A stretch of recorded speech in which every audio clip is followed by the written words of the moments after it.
Vamos iniciar aqui a segunda parte, né, do nosso conteúdo de reprodução e desenvolvimento das angiospermas, certo? Então nós vamos falar agora de meristemas, né? O crescimento da planta depende muito da multiplicação de células meristemáticas, né? Nas extremidades dos caules das raízes são chamados de meristemas primários. São células, no caso aqui, que se diferenciam, né? Mas nós temos um processo de desdiferenciação, né? Onde esses meristemas primários, no caso, possuem a capacidade, né, de voltar a se dividir e originar outro meristema. Aí, no caso, nós chamamos de meristemas secundários. A diferenciação celular e principais tecidos, nós vamos ter o meristema primário nas extremidades do caule da raiz, né, que leva o embrião a se alongar, justamente são responsáveis pelo desenvolvimento. As células, elas passam a especializar-se, né, ocorre o que nós vamos chamar de diferenciação celular, elas passam a se diferenciar e vão se tornar células específicas. Né, nós vamos ter aí o surgimento da protoderme, né, que é a camada que reveste externamente o embrião e origina posteriormente a epiderme. Temos o meristema fundamental, que forma o cilindro interior, a protoderme, né, e originará posteriormente o córtex. E a região central do embrião, que se diferencia em procâmbio, né, que vai originar os vasos condutores, no caso do xilema da seiva mineral e do floema, no caso da seiva orgânica. Aqui mostrando justamente esse processo, né? Célula aqui basal do suspensor, os cotilédones, né? Os primórdios de folha, o meristema apical da raiz, né? A protoderme, o meristema fundamental e o procâmbio. Aqui é do externo para o interno, certo?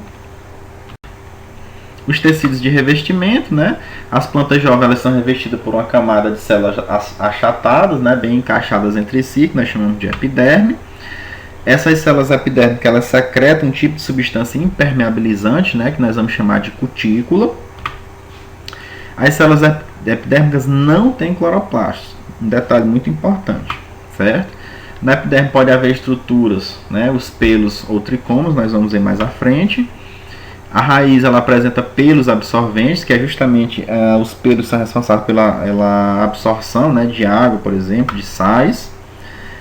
As folhas produzem tricomas, né, substâncias tóxicas, cuja função é proteger a planta do ataque de animais. Aí nós temos um exemplo como a urtiga, né, que produz uma substância que causa queimaduras na pele. Com o amadurecimento da planta, né, a epiderme ela é substituída pela periderme. A epiderme é uma estrutura mais flexível, a periderme é uma estrutura um pouco mais resistente, mais inflexível, né, mais rígida, formada a partir de um cilindro de células meristemáticas, né, que nós chamamos de felogênio, que origina posteriormente a feloderme, né, que são células vivas, enquanto o suber é formado por células mortas, né, que vai formar justamente a casca, né, que já é quando a árvore já adquire um certo nível de maturidade, né. A periderme apresenta pequenas protuberâncias, que é o que nós chamamos de lenticelas. Está aqui o suber, né, que é aquela casca mais grossa, inflexível, o felogênio, o feloderma, e isso vai formar aqui que nós chamamos de periderme. E aí nós temos aqui o suber e as lenticelas, né, que são justamente essas aberturas aqui, certo? Os parênquimas, né, que o parênquima é formado por uma parede fina, né, de composição básica e a partir da celulose, né, chamadas paredes primárias. Esses tecidos meristemáticos, parenquimáticos, aliás, têm como função, né, preencher espaços entre tecidos de revestimento e tecidos condutores, né. Tem a capacidade de desdiferenciação, ou seja, eles podem voltar a se dividir, desempenhar funções, por exemplo, na regeneração de lesões causadas à planta. E aí nós temos alguns tipos de parênquima, né, como o parênquima de reserva, onde acumula amido, aí é chamado de parênquima amilífero. Nós temos o parênquima aerífero, né, que acumula gases entre as células. Nós temos o parênquima aquífero, né, que serve como reserva de água. E o clorofiliano, né, que preenche espaço nas folhas e apresenta células com grande número de cloroplastos. Vamos falar agora sobre os tecidos de sustentação, né? Nós temos o colênquima, que é formado por células vivas e alongadas, né? Cujas paredes apresentam um reforço de celulose e organizam-se em forma de feixes, né? No interior de raízes e caules. Nós temos o esclerênquima, que é formado por células que já morreram, né? Em razão do próprio processo de diferenciação, e as paredes delas se destacam por serem preenchidas por lignina, certo? No caso aí, as fibras esclerenquimáticas estão presentes nos caules, né, e são utilizados, por exemplo, economicamente, como a juta, o sisal, o linho, nas folhas e nos frutos. No caso aí, destaca-se a noz, a avelã, cocos e sementes.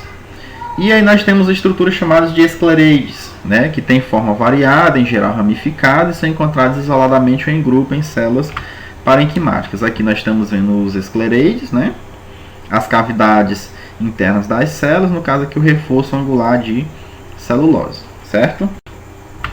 Os tecidos vasculares, né, nós temos aí primeiro o xilema, que é chamado de lenho, que conduz água e sais minerais, né, a chamada seiva mineral. É composto por traqueídes e os elementos de vaso lenhoso, né, que são constituídos por células mortas. No caso, os traqueídes são estruturas alongadas, com extremidades afiladas e que conservam as paredes transversais da célula e apresentam poros, que é justamente o que comunica um vaso com o outro. E os elementos de vaso lenhoso são estruturas cilíndricas, né, semelhantes, relativamente mais curtas, né, com perfurações nas extremidades, resultado da desintegração das paredes transversais. Aqui nós temos um exemplo, né, do xilema, está aqui os elementos de vaso, e os traqueídes ou tracoides, né, que são justamente, e aqui mostrando justamente os poros, certo? Temos o floema, também chamado de Liber, né, que conduz uma solução de substâncias orgânicas, né, no caso a seiva orgânica, que é formado por células crivadas ou elementos de tubo crivado. As células crivadas e os elementos de tubo crivado recebem esse nome justamente porque suas paredes, né, apresentam um grande número de poros, né? Cada poro é atravessado por um plasmodesmo, né, que a gente viu em conteúdos anteriores, que é o que faz a intercomunicação entre esses vasos. Elas perdem o núcleo, o vacúolo central, os ribossomos, o complexo Golgiense e o citoesqueleto. Né? As células nutritivas são chamadas células albuminosas, né, quando elas estão associadas às células crivadas, e quando associadas a elementos de tubo crivado são chamadas de células companheiras. Certo? Os elementos de tubo crivado dispõem-se formando feixes, né, os chamados tubos crivados. As paredes dos elementos de tubos crivados apresentam áreas com muitos poros, são chamadas placas crivadas. E aqui nós estamos vendo, ó, a placa crivada, os vários poros, a célula companheira, né, o vaso liberiano, as pontuações da parede, né, e o movimento aqui, o sentido do movimento da seiva elaborada, né, também antigamente chamado assim, hoje chamado de seiva orgânica, certo? A estrutura da raiz, né, a extremidade de uma raiz ela é envolta por uma estrutura em forma de coifo, né, que é um capuz protetor. Essa coifo protege a zona de multiplicação celular, né, que é a zona onde ocorrem muitas mitoses. Em seguida a essa zona nós temos a zona de alongamento e em seguida a essa nós temos a zona de maturação celular, né, onde se diferencia a epiderme, o córtex e o cilindro central, né, e a presença de pelos absorventes justamente para capturar essas substâncias, a matéria-prima para a produção da seiva orgânica. Está aqui a estruturazinha da raiz, ó, mostrando a zona de alongamento celular, né, a zona de multiplicação, aqui onde fica a coifa, a zona de alongamento e a zona de maturação, aqui mostrando em formato mais bem detalhado. Internamente ao córtex da raiz diferencia-se a camada celular em forma de cilindro, né, chamada endoderme interna, né, constituída por células bem encaixadas entre si, reforços em forma de cinta, que é o que nós vamos chamar de estrias de Caspary, né, que é uma faixa contínua. Essas estrias de Caspary são uma faixa contínua nas paredes laterais da célula endodérmica. Elas dão um reforço, uma proteção a mais, elas vedam completamente os espaços entre as células endodérmicas vizinhas. É como se fosse uma forma de controlar o que sai e o que entra da célula. Está justamente aqui mostrando, ó, essas estrias de Caspary em costa longitudinal, justamente esse reforço, né? Esse controle maior do que entra e do que sai da célula. Internamente a endoderme, né, em toda a região central da raiz encontra-se o que nós vamos chamar de cilindro vascular, ou cilindro central, que é composto principalmente por tecidos condutores de seiva, né, o xilema, internamente, e o floema na periferia. A camada mais externa do cilindro vascular, né, em contato com a endoderme, é um tecido especializado, nós vamos chamar de periciclo, né, que pode readquirir a capacidade de se dividir, ou seja, passar por um processo de desdiferenciação, que mostrando justamente essas estruturas, né. Aqui nós temos o xilema, né, o floema mais na parte externa, nós vamos ter aqui o periciclo, né, a endoderme, o córtex e a epiderme. Então, do externo para o interno, aqui nós vamos ter a epiderme, córtex, endoderme e o periciclo. A estrutura do caule, né? O caule liga e integra raízes e folhas, principalmente aí dando sustentação, né? A maioria das plantas, o caule cresce perpendicularmente para fora do solo, ou seja, cresce no sentido vertical. Mas aí nós temos alguns exemplos diferentes, né? O primeiro caule aí é o estolho ou estolão, né, que cresce horizontalmente sobre o solo, no caso aqui a grama e o morangueiro, ó, mostrando aqui justamente o estolho. Nós vamos ter o rizoma, né, que é um caule subterrâneo, o exemplo é a bananeira e o bambu. Nós vamos ter os tubérculos, né, que é uma estrutura caulinar arredondada subterrânea, rica em amido. Nós temos como exemplo aí a batata inglesa, está aqui justamente o rizoma e os tubérculos. Nós temos ainda as gemas, né, que são botões vegetativos em caules subterrâneos, de onde pode se desenvolver ramos e folhas, certo? A parte mais jovem do caule é o ápice, né? À medida que o caule cresce, vão surgindo espaçadamente os chamados primórdios foliares, né, onde há células meristemáticas, né, que se multiplicam e originam folhas. Nós temos aí os nós, né, que são locais onde as folhas se inserem no eixo caulinar. O fitômero, né, que é a unidade constituída pelo nó, os primórdios foliares e o entrenó adjacente, né. Na junção de cada primórdio de folha, né, com o eixo caulinar, nós vamos ter uma estrutura que nós chamamos de gema axilar, né. Isso daí a gente vê muito, por exemplo, quando você corta uma árvore, em que você corta lá o topo e a árvore ela se ramifica. É justamente porque as gemas axilares elas passam a agir.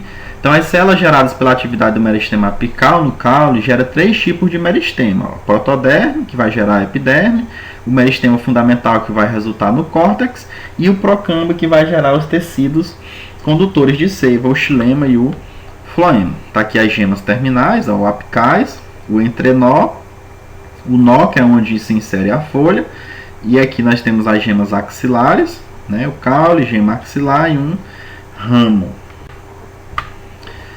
Os feixes líbero-lenhosos, né, são compostos pelo floema, né, que fica na parte exterior, e o xilema, que fica no interior, né. Os feixes líbero-lenhosos eles diferenciam a partir do procâmbio, né, que permanece entre o xilema e o floema, aqui mostrando justamente aqueles elementos que nós já vimos, né, elemento do tubo crivado, célula companheira, os vasos metaxilemáticos, né, os protoxilemáticos, o parênquima e o cinturão de esclarênquico, mostrando justamente os tecidos de preenchimento, revestimento e os vasos condutores, certo? O xilema geralmente mais central e o floema geralmente mais externo, aqui mostrando em forma mais nítida, né? Tubo crivado, vaso lenhoso e a camada de esclarênquico. Nós temos agora o crescimento secundário, né, de raiz e caule. Nós temos o crescimento primário, né, que está relacionado ao crescimento em espessura e cessa com o amadurecimento dos tecidos. E nós temos o crescimento secundário, né, que é o crescimento contínuo em espessura, cujas caules e raízes podem atingir grandes diâmetros, né, as árvores aí de grande porte. Ocorre pela atividade de 2 meristemas secundários, né, no caso o câmbio vascular, que origina os elementos condutores de seiva, e o câmbio da casca, que origina a periderme. Depois de um período dessa atividade cessa, né, o câmbio da casca deixa de funcionar e surge um novo felogênio, que produz aí feloderme e sub, né, que são estruturas um pouco mais rígidas. Ao passo que a antiga periderme, né, o chamado ritidoma, racha-se e solta-se da planta. Né. Em muitas árvores, o xilema da árvore é formado por uma região mais escura chamada de cerne e uma mais clara chamada de alburno. No caso, o cerne, né, possui xilema inativo, né, com paredes concorantes e resinas, enquanto o alburno é formado por vasos lenhosos ativos, aqui mostrando justamente o crescimento secundário da raiz, certo? e o crescimento secundário do caule, que mostrando justamente essa partezinha mais diferenciada, né, mostrando o xilema, o alburno, a casca estereofloema e também o alburno, certo? A estrutura da folha, né, as folhas desenvolvem-se a partir dos primórdios foliares e não tem crescimento secundário. Já o tipo mais comum de folha, né, tem a porção laminar expandida, que é o que a gente chama de limbo ou lâmina foliar, e um pedúnculo chamado de pecíolo. A folha é totalmente revestida por um epiderme, né, em geral unistratificado. Quase aí nós temos um exemplo diferenciado, né, as xerófitas, que podem apresentar mais de uma camada. Né, no caso aqui a cutícula reaparece, né, a questão da substância de natureza lipídica, que é secretada pelas células epidérmicas que reveste externamente a folha. O interior da folha é preenchido por um tecido parenquimático, né, denominado mesófilo, que é rico em cloroplasto. Né. Os tecidos condutores, eles apresentam-se agrupados em feixes vasculares, né, estão associados ou não a tecido de sustentação, que é o que a gente chama de nervuras, né, mostrando justamente aqui uma nervura paralelinérvia, né, que são essas daqui que estão paralelas, e uma peninérvia, que é justamente essas ramificadas. Né, as folhas paralelinérvias são aquelas que possuem as nervuras aproximadamente com a mesma espessura, enquanto as peninérvias são aquelas que apresentam um padrão ramificado com feixes condutores cada vez mais finos.